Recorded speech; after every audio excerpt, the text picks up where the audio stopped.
Did you guys have any time around the Olympics just to talk? Because he had already signed with Spurs by then, just to kind of talk about the Yeah, Spurs not and, really. We played Spain in a practice game before, and we went out on the court for the jump ball, and we kind of gave each other five before the game, and like looked at each other again, and was like, "Oh, yeah, we're teammates now," and gave a hug. But yeah, there wasn't a lot of time. Do you have a sense, based on just his game, how he might fit in with the starting five? Oh, 100%, yeah. Obviously, he's been in the league he's been around the league for a long time. He's a very smart player, and I think he's the type of player that can adapt to the system and obviously with his passing game be able to be really effective for us in multiple aspects, especially that, yeah.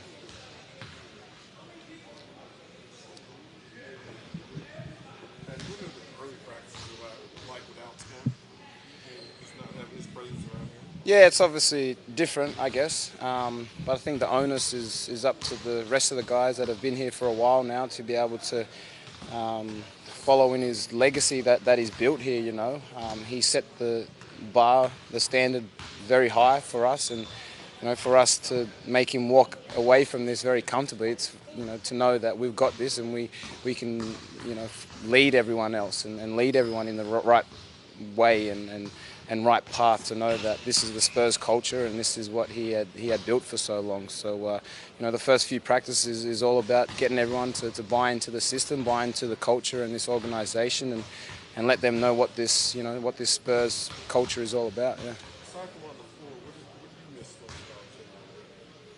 about him? To be honest, it's all the off the court stuff that a lot of people don't get to see. It's that bond, it's those jokes over meals or on the bus or at the hotel, you know, those types of things that a lot of people don't get to see. He's definitely a character guy, and you know, that's the life, I guess, that you know, he can create around him that made him such a great bloke. Yeah.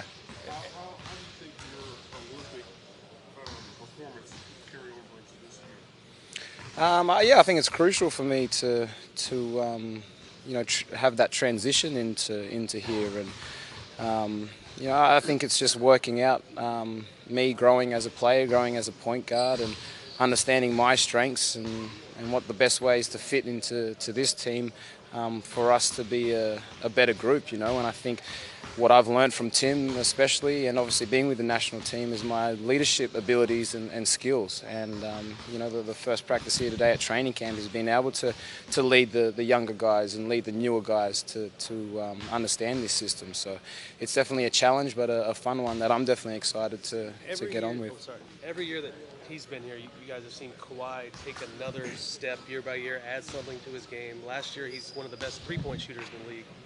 Where does he have to go? Where does he have left to go this year? Where can he make a jump? You know, he's learning to mold all of those things together, and to be great at all of those aspects. I think that's his mindset, and you can see in the way he walks around, the way he steps out onto the floor. You know, he doesn't want to be just a defensive player of the year or just the, you know, best three-point shooter or whatever. He wants to be a great player all round, and he definitely has the ability to do that. He's never been a super talkative guy, but are you at least seeing him be a little more vocal, a little more just talkative? Yeah, to me, he's been talkative since the get-go, you know, and I guess that's just personnel and getting to know people on different levels. But he's Kawhi, and you know, he shouldn't change for anyone, but he's definitely getting a little bit more talkative, I guess. Did you see the videos of him in the Indy car going? I saw photos. I didn't see it. Yeah. Does that kind of make your heart stop a little bit? Yeah, probably made him talk a little bit after that too. I know it's just one practice, but any of the newcomers sort of jump out and make you say, "Whoa, this guy has something"? I guess it's hard with the first practice, first day. You know, it's all a learning curve for everyone. So this is not a sprint. This is not a, you know, to rush into anything. It's just to understand this whole process and how, you know, what the coaches expect of you, and vice versa. But it's just a learning process now. So I can tell you, all of the new guys and the younger guys have great listening skills. That's for sure.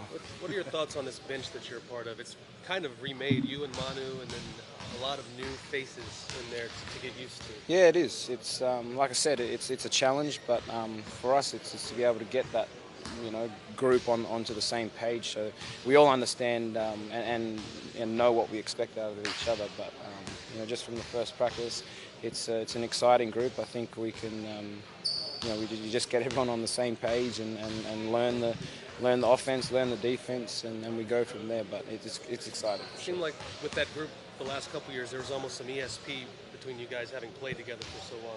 Is that possible to replicate at all when you have so many new faces? I think so. I think it's time, and obviously that past bench group, had a connection, but it took time for us to get that as well. So it's all about time and getting used to playing with each other.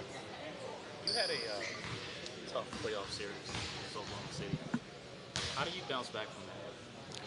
Oh, there's many different ways, but that's definitely something that still burns inside of me now, not knowing that we didn't bring it and we didn't get to move on. So it's been burning all summer. I put a little bit of that fire into the Olympic campaign and now into this. But they're all learning curves, I think, and we get through this training camp and look back to see what we could do better and what we can strengthen. But it's definitely something that doesn't go unforgotten for sure. What went wrong for you?